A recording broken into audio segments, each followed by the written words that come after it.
haven't messed us up. Last night, well, this, I can't get my words out, not last night. Last afternoon, yesterday, I seen 6 planes in the sky at the same time, all dishing out the same carbon emissions through the exhaust pipes, if you know what I mean.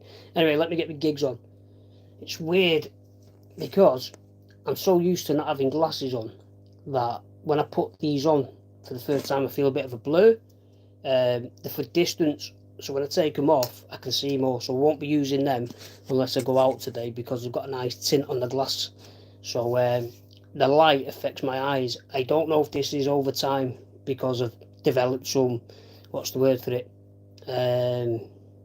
side effect to the light, or it's just because I've had so much medication pumped in my body over the years. My eyes have deteriorated a bit and I'm sensitive to light. That's the word I was looking, sensitive to light. So they come in handy, but also I heard this, that you shouldn't wear tinted glasses or sunglasses all day because the brain has to register the vitamin D from the sun, so the brain has to take it in first and then dish it out to the rest of the body. Whether that's true, I don't know, but that's what I've been told. So I would use your sunglasses here, there, but not everywhere. Here, there, but not everywhere. So yeah, I've come on really to to ask anyone, have they been suffering with their hay fever yet? Yesterday I went on the park. No, 2 days ago I went on the park, and I come back and I felt like I had a cold. I was sneezing, I had a headache, and I said, oh, I've just finished my medication. I can't be feeling poorly already. I was going to take some paracetamol at the night, and then it went the next day. So I think the pollen's high. So just remember, if you're not taking your antihistamines, take them now.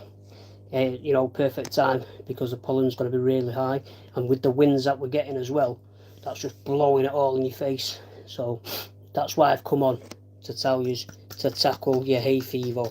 Yay! Apart from that, you know, I'm not feeling too bad.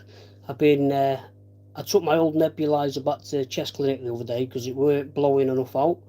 I've got a new one now. Been doing my saline, which has been helping, but I haven't gone on my nebulized antibiotics yet, just because I like a week off, just a week off to have a bit of normality, and then it sets me up then for the next few weeks, months, where I have to be religious with the antibiotic use, or I just throw all the hard work from, you know, cycling the IV antibiotics to then not having a replacement after it. So I'd never go longer than 2 weeks at all, because I just get myself ill. We've got a clown who's putting laughing faces, probably because they've got a boring life, but thank you very much. Yeah, so I feel alright. I feel alright at this present moment. Life is good. Life is really good. I also start my therapy soon, so I got the text message today, so I get my therapy started, because I've been struggling here, there and everywhere with certain aspects of my life. So we'll get that going, and it's all guns blazing now. Boom, boom, boom, boom, boom. We keep moving forward, because that's how winning is done. And you know where that's from? I think it's from Rocky Balboa. And I used to love Sylvester Stallone movies, not only because I like boxing, but I love the kind of, you know, motivational stuff that was in there through Mickey. Get up, you son of a bitch, because Mickey loves you. Just certain things, and I think in all the movies of Sylvester Stallone, especially Rocky, I'm not really a fan of Rambo and things like that. There was always a key element in the films. You know, when Apollo got killed off the Russian, and then we've seen his funeral, things like that, gives you an incentive to carry on. You know what I mean? You can slay the giant, boom, David and Goliath. Then when his son was failing and Rocky gave him a speech, I think that's the last one when he come out of retirement for a charity fight. So you had I think it was Rocky 5 where he fought the Russian, or was Rocky 5? No, Rocky 5 was that one that taught you about the seat. You know, like the seat where that Tommy Gunn sat down the table and all that, played Happy Families, and then that promoter who mimicked Don King. Who remembers that? He mimicked Don King, didn't he? And then he took him away from Sylvester Stallone. So yeah, that teaches about life. But the next one after that was when he come back for a charity fight against someone. Not too sure who it was, but he come back and his son was in there. And then when it went to Creed and things like that, it was garbage. You know when you say you can't take a trilogy, not a trilogy, because Rocky was 5, wasn't it? But you know when you can take a film so far, you shouldn't take it any further. You can damage the legacy, and I think it's damaged it, but not greatly, because you'll never get movies like that again. So Rocky Balboa is a big inspiration in my life. You know why? You get knocked down, you get back up. You get knocked down, you get back up. Roll with the fucking punches, my friends. So yeah. So what's everybody doing this lovely Wednesday afternoon? I'm just having a bit of water. I'm going to be doing my nebulizers shortly. What else? What else am I going to be doing shortly? I don't know. But I've got a new regiment now. So my regiment is a nice warm bath. Then it's take myself out of any kind of stress zone and just chill the fuck out. And that meaning just chill out, relax. Don't have to watch anything. I'm content in my own company now. I can relax. I don't need to sleep, I don't need to nap, but I can relax in my own company. And I feel like that's a beautiful thing to get back, to realise you don't need people's company as much as you thought you did. So we want to work on relaxation moving forward, guys.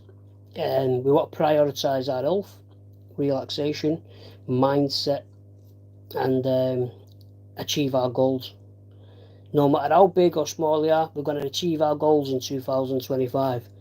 Because April's Fool come round yesterday, and what did it say? It said you was a fool for the day. You ain't going to be a fool for a year, are you?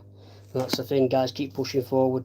So like I say, you've got a silly ass letter today from the therapy saying, as you've not contacted us requesting further treatment, you've now been discharged to your GP.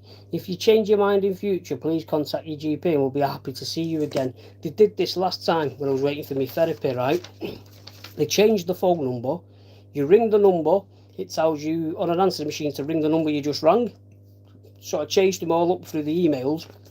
I only got a text yesterday saying my referral's gone in so I can start therapy. And I get this letter saying I've been discharged. Imagine how many people are struggling with mental health, where they're changing phone numbers and they're discharging them when it's a fault on their system. I've been discharged twice without even being spoken to. So what I've done, because I've had no access to the daft phone lines here in Manchester, Salford, I had to email them saying the same stuff's happened, let's get the ball rolling now. I've been waiting since January for mine. I did the 6 to 8 sessions, what's it called? I can't remember the name now. It's like 6 degrees, which is low grade therapy. And then if you feel like you've not got where you need to go, you can go to more of a, let me see what it says on this letter, more of a stronger mental therapy that'll deal with traumas, things like that, where they're more skilled and educated. So we're waiting on that. Even though I feel better in myself a little bit, because I've had a successful treatment with my chest, and I've changed my mindset and my concept about life and people, I feel in a great place. But that doesn't mean I'm not going to have a setback. Just because I'm feeling good today, tomorrow may be different. So, you know, I'm going to still push for it. I'm still going to do it. I'm going to learn from my mistakes, mine, people's around me, to never let it happen again to me. So that's how we strive forward, guys. That's how we crack on, you know. Keep looking after yourself. Yeah, fall in love with yourself. Because if you don't, how do you expect anyone to fall in love with you if you don't love yourself? Remember that. I'll point you to the cross, guys, as well. Point you to the cross.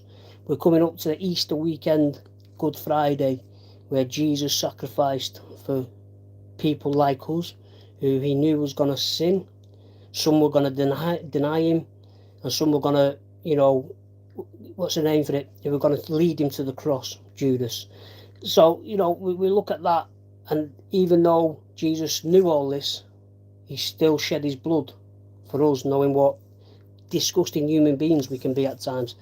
Good Friday, we don't really celebrate it much like we did, but I'm telling you now, guys, get back spiritually with Jesus, because People can tell you they love you, right?